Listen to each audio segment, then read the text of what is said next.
कोही मन्त्रीका पिए बसेर सरकारी कागजात किर्ते गरेर विदेश मान्छे पठाउने काम गरे बापत हनुमान ढोकाको चिसो छिडीमा धेरै रात बिताएकाहरू पनि आज यही सदनमा संसद भएर बसिरहेका छन्। सभामुख महोदय, हामी कुरो रहेछ 2050-52 सालतिरको तत्कालीन मन्त्री बलबहादुर राईका स्वकीय सचिव रहेका हालका सांसद रामहरि खतिवड़ाले मन्त्रीकै कृत्य हस्ताक्षर गरेर 6 जना नेपालीलाई जापान उडाएका रहेछन्।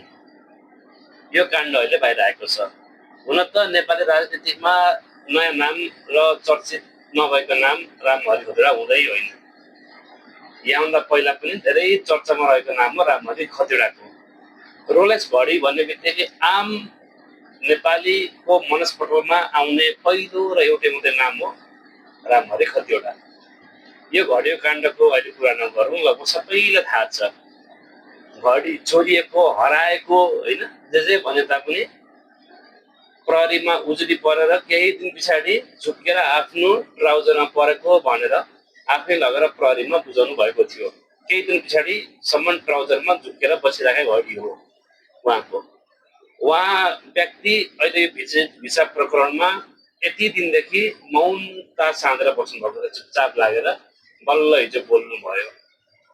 हिजो बोल्नुभयो, आज हिजोको बोलीले उहाँलाई आफै बोल्यो। आज फेरि 35 वर्षदेखि देशको विभिन्न ओहदामा रहेर देश कसरी लुटिँदै थियो, कसरी लुटेको थियो भन्ने कुरा एक पछि अर्को प्रमाणहरू उहाँहरूका अब बाहिर आउँदैछन्। ढिलो चाँडो सबै सत्तामा आउनेवाला छ। पृथ्वी गोलो छ, घुम्छ, पालो सबैको आउँछ र भनिन्छ नि कर्मको फल कलियुगमा यही दुनियाँमा भोग्नु पर्छ। यो सत्ययुग होइन। त्यसैले चोरेको थियो, लुटेको थियो, ढाँटेको थियो, छलेको थियो, भर्सा गरेको थियो, मान्छे बेचेको थियो, मान्छेलाई भुटानी बनाएर बेचेको थियो, त्यो चिया बगान लुटेर खाएको थियो, नदी नाला के बेचेको छ। माननीयज्यूहरू तयार भएर बस्नुहोस्। यी सबैको एक एक हिसाब जनताले खोज्ने दिन धेरै टाढा छैन। तपाईँहरू धैर्य गरेर बस्नुहोस्, अरू केही गर्नु पर्दैन।